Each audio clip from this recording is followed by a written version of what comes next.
Mateus, no capítulo 5, no versículo 13, o Senhor Jesus diz o seguinte: vós sois o sal da terra. Ora, se o sal vier a ser insípido, como lhe restaurar o sabor?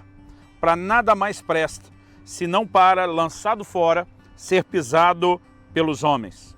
Logo depois das bem-aventuranças, se estendendo no seu sermão do monte, o Senhor Jesus começa falando, em primeiro lugar, antes mesmo de falar sobre sermos luz do mundo, ele fala sobre sermos sal da terra. E algumas verdades sobre essa declaração que Jesus faz, que eu e você precisamos levar em consideração.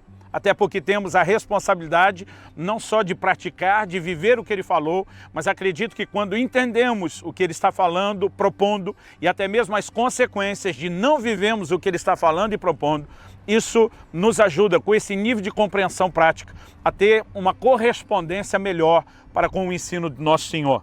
Então vamos levar em consideração, em primeiro lugar, o propósito do sal. Muitas vezes a gente pensa no sal somente como tempero.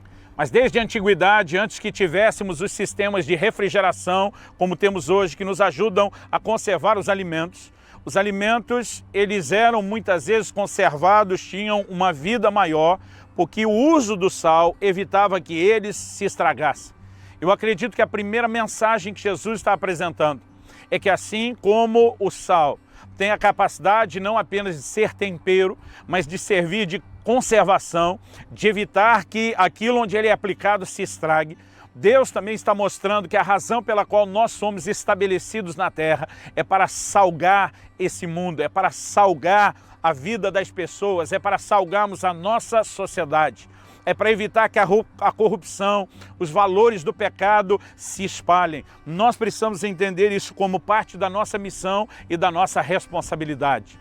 Percebemos ao longo da história que a falta de justos tem levado o juízo de Deus a se manifestar e às vezes cidades, sociedades inteiras foram destruídas e julgadas pela falta de gente justa que evitasse isso. Quando Abraão está intercedendo diante de Deus, por conta da destruição iminente de Sodoma e Gomorra, ele começa perguntando a Deus: se houver 50 justos, o Senhor vai destruir a cidade? O Senhor diz: não vou destruí-la por causa dos 50. Ele diz: se eu me aventurar um pouco mais, ele vai diminuindo a contagem, número a número, ele vai descendo essa contagem. E Deus está dizendo: não, se houver esse tanto de justos, eu não vou destruir a cidade. Nós precisamos entender que a presença dos justos não necessariamente teriam transformado a cidade, mas teriam poupado a cidade da destruição. Quando a palavra de Deus fala a respeito dos justos num lugar, nós temos o poder de impedir que a coisa se estrague e se deteriore por completo. Agora, naquele momento, havia tanta ausência de sal que o Senhor diz: não há como evitar isso. Então Deus decide tirar a Ló e a sua família, que eram inferiores ao número desses 10 necessários até onde Abraão intercedeu. Isso nos dá a entender algumas coisas, que uma das formas que nós temos de salgar é não apenas através de andar diante de Deus vivendo corretamente. A palavra de Deus se refere a Ló, ainda que ele tenha cometido seus erros. A Bíblia fala de alguém que afligia sua alma por causa daquelas coisas que ali aconteciam. Então nós temos informação de que ele tinha, de fato, um compromisso com Deus. Agora, percebemos que além da forma de viver, além de não abraçar os mesmos valores da sociedade e cultivar os valores de Deus, uma das formas de gerar mudança ou de impedir a destruição é por meio da proclamação dessa palavra que vivemos. Nós lemos no livro de Jonas, no capítulo 3, dos versículos 5 até o 10, que Jonas parte, depois de inicialmente relutar, ele parte para cumprir a missão que Deus lhe confiou. E ele passa a pregar na grande cidade de Nínive. A palavra do Senhor diz o seguinte, Jonas 3, de 5 a 10, os ninivitas creram em Deus e proclamaram um jejum e vestiram-se de panos de saco desde o maior até o menor. Chegou essa notícia ao rei de Nínive. Ele levantou-se do seu trono, tirou de si as vestes reais, cobriu-se de pano de saco e assentou-se sobre a cinza. Era um ato que os povos antigos tinham, muitas vezes de luto e de profundo arrependimento.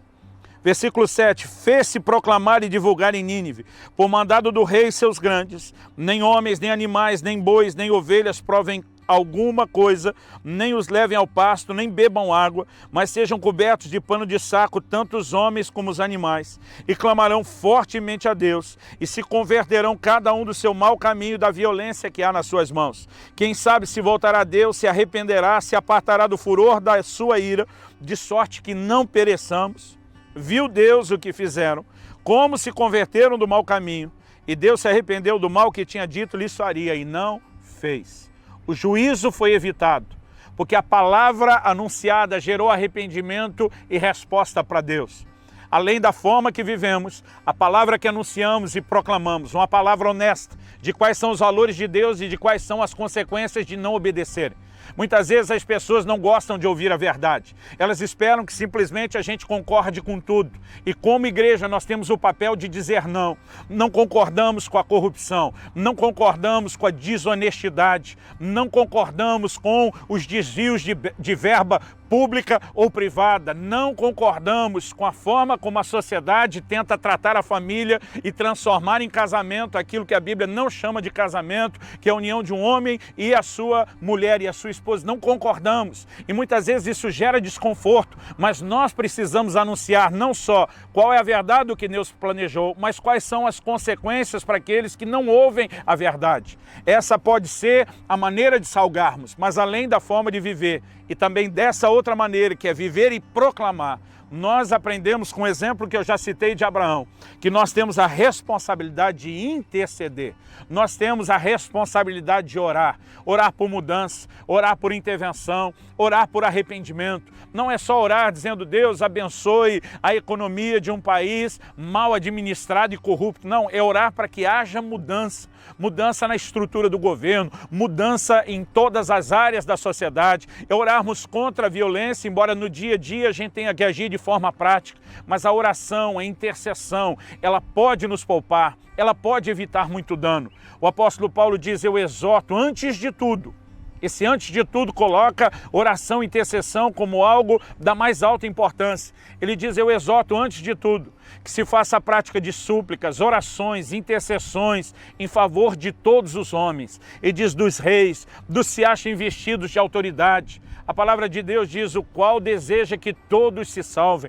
Nós devemos orar e interceder para que haja salvação, para que resplandeça a luz do Evangelho de Cristo no coração das pessoas, para que eles se arrependam, para que o coração se abra e corresponda para com Deus. É nossa missão ser sal, é nossa missão preservar e evitar que a terra, que as cidades, que as sociedades se deteriorem plenamente ao ponto de serem julgadas pelo Senhor.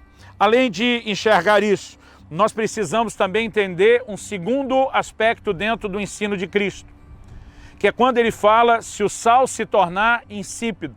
Isso significa se ele perder a sua capacidade de salgar, se ele perder a sua capacidade de ser sal. Eu diria, numa aplicação prática, se a sua identidade, se a sua missão, se o seu papel for comprometido. Quando Jesus está dizendo que nós somos sal, e logo depois ele diz que o sal pode se tornar insípido, ele está dizendo que em algum momento nós podemos ser negligentes na nossa missão de ser sal. Nós podemos não cumprir com aquilo que se espera de nós. E isso é uma advertência que traz temor ao meu coração.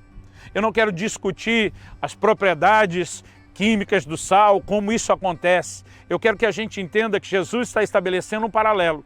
Ele diz que assim como no natural, o sal pode perder o seu efeito e daí não serve para mais nada, a não ser para ser lançado fora, para ser pisado, desprezado pelos homens.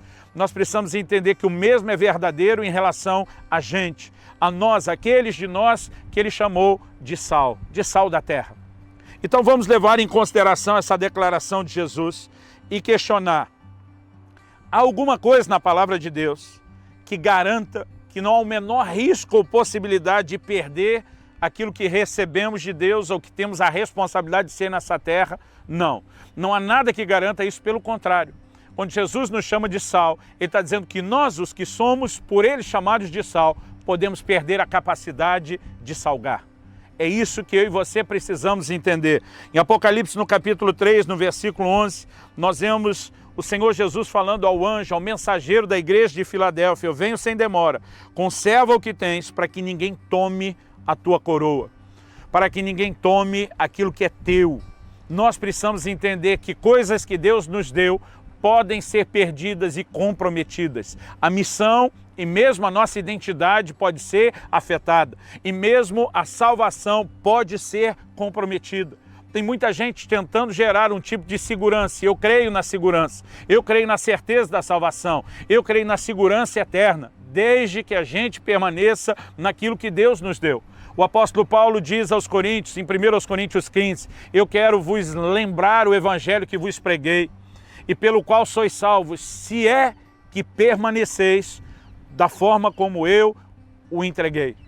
Nós precisamos entender que esse se é que tem descrito, se é que vocês permanecem crendo da forma como recebeu, é um condicional muito bem expressado por ele. A palavra de Deus nos mostra que quando o sal se torna insípido e perde a sua qualidade, ele não serve para mais nada, a não ser para ser lançado fora.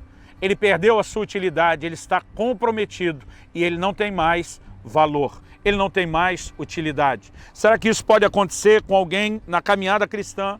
De acordo com a palavra de Deus, sim.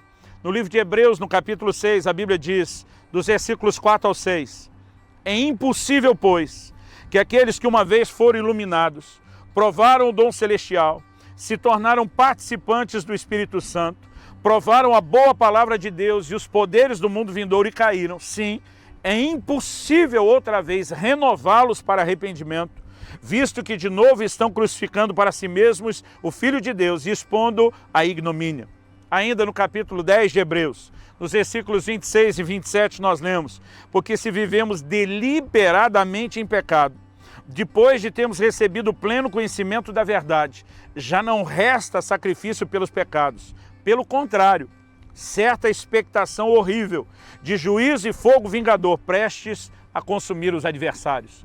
Nós deveríamos ser o sal que evitasse outros de serem julgados prematuramente. Mas quando deixamos de ser sal, não apenas impedimos que o juízo se mantenha longe dessas pessoas inicialmente, mas também atraímos o juízo sobre nós. É possível sim comprometer aquilo que Deus nos entregou e Jesus fala a respeito disso com honestidade e clareza. Eu lamento que muitas pessoas estão transmitindo a outros um conceito errado de segurança, de que podem viver de qualquer forma, e é por isso que nós temos uma sociedade que se chama cristã, mas não salga, não faz diferença. Gente que o tempo todo tem líderes passando a mão na sua cabeça, dizendo viva de qualquer forma, está tudo certo, está tudo garantido. Embora o tempo todo a Bíblia fala de cuidado, de vigilância, de dedicação, nós estamos sugerindo a essa geração que eles podem viver sem nada do que a Bíblia requer e que não haverá menor consequência. Eu quero denunciar isso, não é verdade. O sal pode perder o seu valor, a sua propriedade. E se chegar a esse ponto, além de não ter mais utilidade, será lançado fora, será pisado, será desprezado. Que você possa permitir que esse ensino de Jesus traga temor ao seu coração. Eu não estou aqui para te apontar o dedo, não estou aqui para acusar você ou jogar pedra em você, mas eu preciso ser uma voz de alerta, que você se conserve como sal, para que não venha a ser lançado fora. Que você permaneça na presença de Deus, para conservar não só a sua missão, mas a sua identidade, para não comprometer aquilo que Deus te confiou em momento algum. E que esse seu posicionamento, e que essa sua atitude de permanecer diante do Senhor, conservando suas propriedades de sal, possam fazer a diferença não só para você mesmo e para a sua eternidade, mas para aqueles que estão à sua volta. O desejo sincero do meu coração é que você de fato seja inspirado a viver intensamente a sua missão. O Senhor não queria que você apenas fosse salvo, mas que você se tornasse um instrumento para a salvação de outros, um instrumento que faça a diferença na vida daqueles que estão à sua volta.